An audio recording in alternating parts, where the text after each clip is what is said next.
Já ouviu falar? Não existe intimidade na formalidade? Pois eu nunca tinha escutado esta frase, mas ela consegue trazer toda uma concepção de trabalho dentro dela. Fica aqui que eu vou te explicar.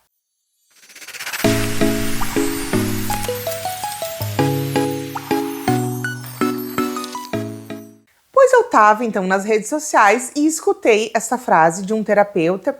E aí, enfim, ele trazia outras questões ali no vídeo dele, um vídeo curto assim, e trazia várias questões bem interessantes. Depois eu deixo aqui na descrição o perfil dele. Na verdade, foi o único vídeo que eu vi dele até hoje na vida, mas na hora que eu vi, eu já salvei, porque eu falei, eu tenho que contar isso pro pessoal do canal, porque isso tem tudo a ver com a construção dos vínculos que a gente vai fazer com as pessoas que a gente atende. E o vínculo é a primeira coisa, é a nossa primeira tarefa, porque a partir do vínculo é que as pessoas vão se sentindo à vontade e vão sentindo confiança naquela relação para poder expor as suas situações. A gente não tem pessoas que a gente recebe no nosso serviço porque estão com a vida maravilhosa, plena, entendeu? Não, as pessoas vêm aqui porque elas têm alguma dificuldade, algum desafio, algum problema, alguma situação delicada, dúvidas, inseguranças. Então, nós recebemos pessoas que estão mais fragilizadas. Elas vêm nos procurar porque elas querem solucionar algum problema. E quando tu chega num lugar, tu tem muita dificuldade, às vezes, de trazer isso, assim, com naturalidade. Tem os medos de preconceito, tem a vergonha, tem o que tu pensa sobre o que tu tá passando que faz com que tu tenha vergonha, com que tu sinta culpa. Então, para tu conseguir contar tudo isso que é da tua intimidade, tu precisa estar te sentindo confortável. Só que, na grande, esmagadora maioria das vezes, a gente não se preocupa com isso em cada um dos atendimentos. A gente meio que vai fazendo no automático. E eu quero trazer algumas situações bem corriqueiras do nosso dia a dia de atendimento para te mostrar como isso vai fazer diferença. Quando tu vai atender a pessoa que ela chegou, tá ali no saguão, tá te esperando, qual é o rosto que ela encontra daquela pessoa que ela tá imaginando, um monte de caraminhola aí na cabeça dela, de como que ela vai, como que vai atender ela, o que que ela vai dizer, como que ela vai dizer, o que que ela tá sentindo sobre aquilo que ela tá dizendo. Ela tá pensando tudo isso, sentada num banco te esperando. E aí tu chega e qual é a cara que tu oferece pra essa pessoa? É isso. Às vezes é um sorriso. E nem sempre a gente tá sorrindo, faceira, alegre no nosso dia a dia, né, gente? Bem pelo contrário. Mas é às vezes um sorriso no rosto, um clima, um olhar assim simpático, faz a pessoa já se sentir um pouco melhor para estar sendo recebida, né? Num lugar para contar a intimidade dela com uma pessoa que ela nunca viu na vida. Ou que ela tem nenhuma relação assim. Às vezes ela até já viu, mas não tem nenhuma relação. Então essa é a primeira coisa. Outra coisa, já chegar pedindo documentos, pedindo... Às vezes a gente quer agilizar, para nós é uma questão administrativa, tipo, já me dá os documentos para eu não me esquecer de pegar depois e já vou fazer xerox, já vou não sei o quê.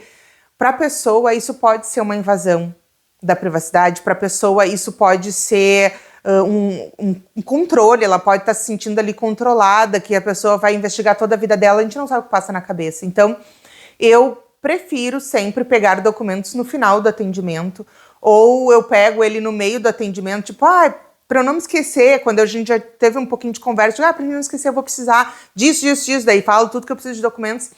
E muitas vezes a pessoa já tira e já me dá, e eu já deixo assim do lado, nem pego. Eu deixo assim do lado, vou deixar aqui para depois a gente fazer uma cópia que a gente precisa ter aqui no prontuário, explico para que é o documento.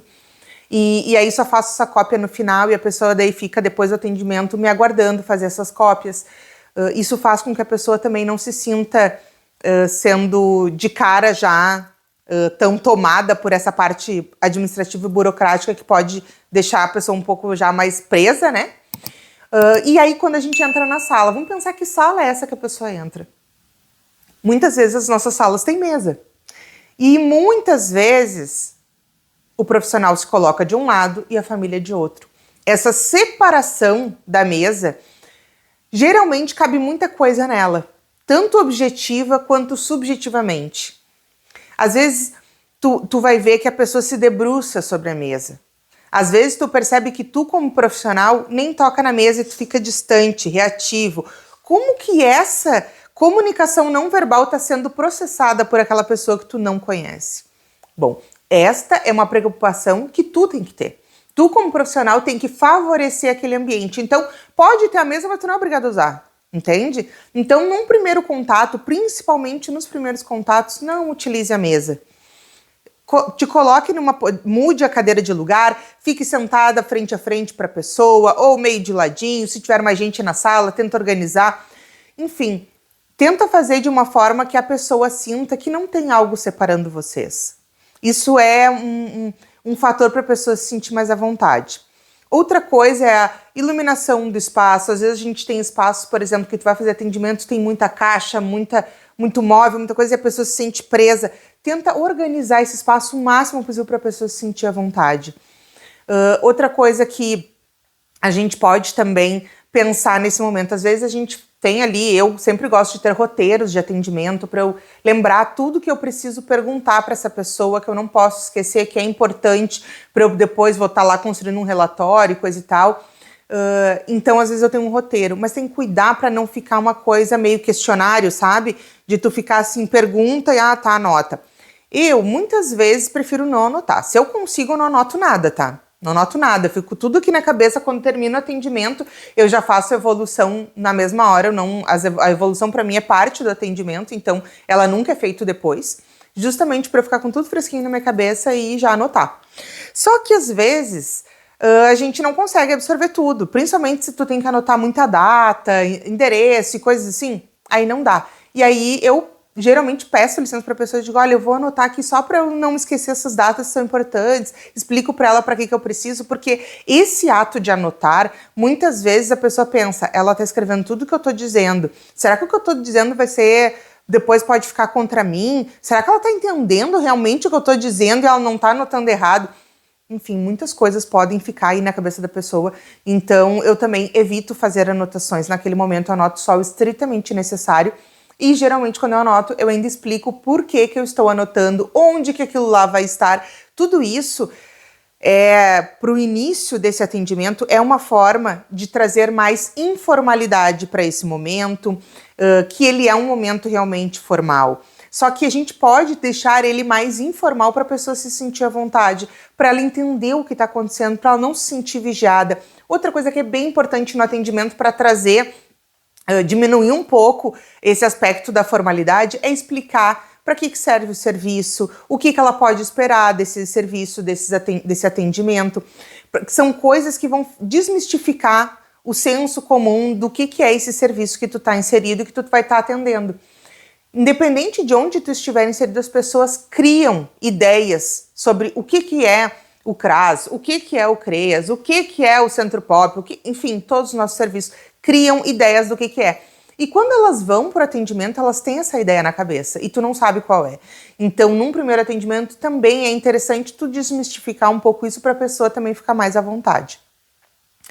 E aí, dos pontos que eu costumo fazer, e aí eu quero falar com você sobre eles, que é falar palavrão, falar gírias, ter um vocabulário mais informal, básico, assim, não trazendo tecniquez. Como é que a gente faz isso?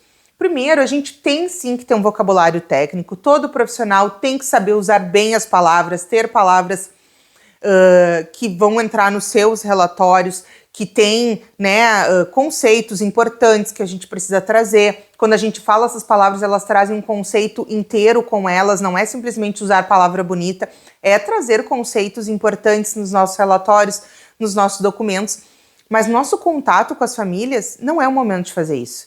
E, inclusive, eu postei um vídeo lá nas outras redes sociais em que eu falei que tem, sim, muitos profissionais que fazem isso. Eu digo que é da série, é raro, mas acontece muito. A gente sempre diz que é raro, mas, na verdade, não é raro. Acontece bastante, que é muitos profissionais terem esta linguagem que trazem uma superioridade em relação aos usuários, que destoa a gente hierarquicamente, e que gera na pessoa uma sensação de que ela conhece menos, que ela tem menos conhecimento, que ela tem menos saber, que ela está numa posição inferior em relação ao profissional. Então o profissional sabe mais que ela. e isso aí pro vínculo não é positivo, não é bom. E na minha humilde opinião aqui, eu acho isso bem medíocre em qualquer situação.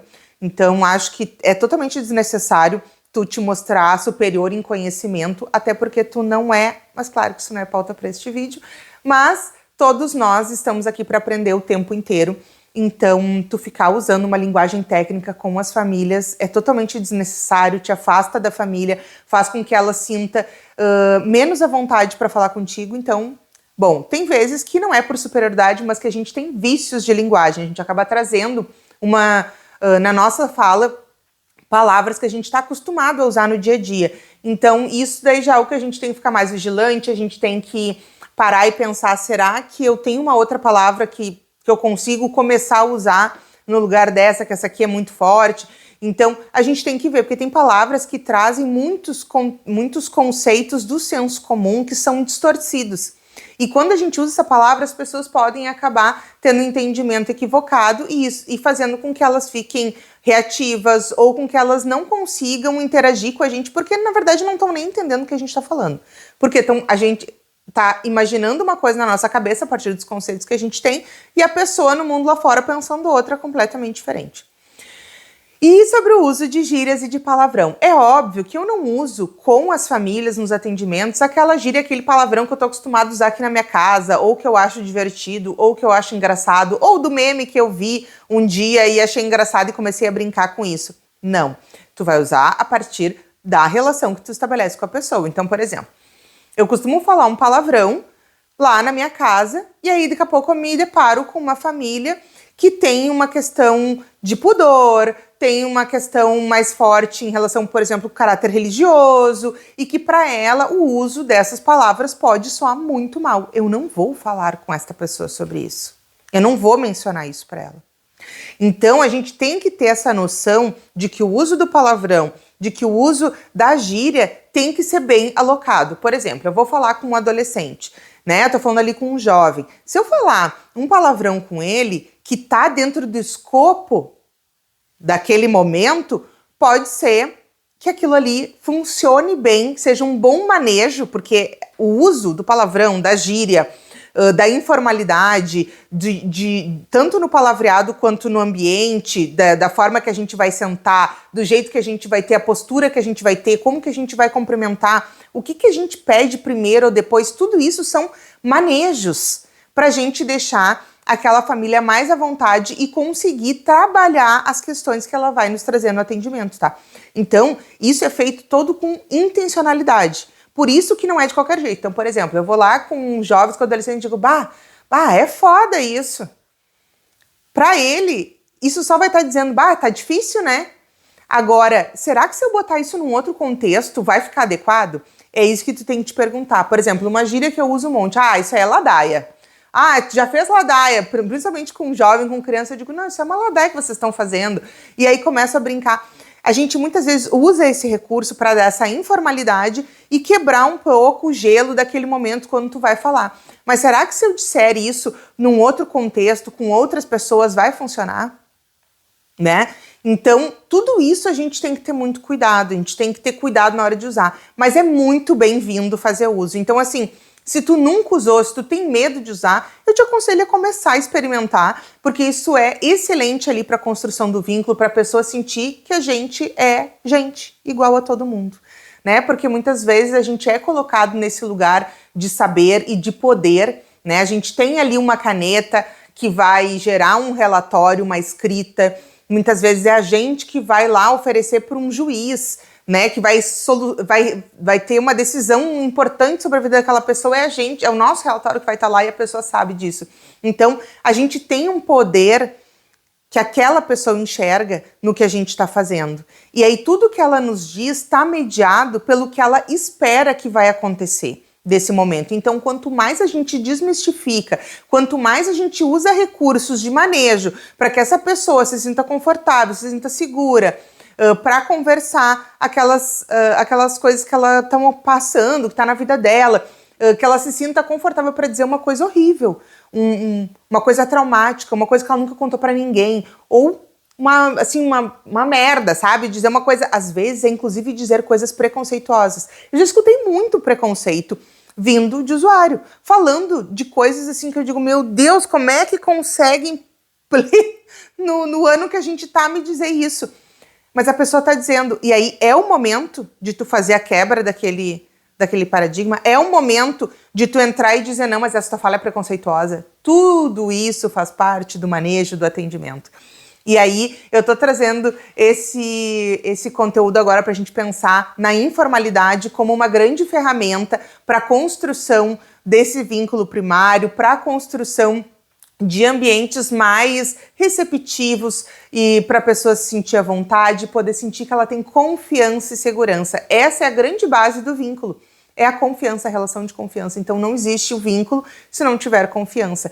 E nós que somos trabalhadores, né, da assistência social, principalmente nós temos que estar muito ligados nisso, porque o nosso feijão com arroz aqui é o vínculo, é trabalhar fortalecimento de vínculos. Então nós temos que ser também autoridades em construir vínculos até para a gente poder trabalhar isso com as famílias. Bom, espero ter te ajudado. E me manda aqui como é que tá sendo para te construir vínculos, se tu também faz isso nos atendimentos como eu, ou se tu nunca experimentou, experimenta e me conta depois como é que foi, como é que tu te sentiu, se tem alguma coisa que tu achou que faltou. Vamos pensar junto sobre isso, vamos trazer mais informalidade para os nossos atendimentos, para que as pessoas se sintam seguras, confiantes de que elas não serão julgadas, porque o SUAS é um lugar para todo mundo. Beijão!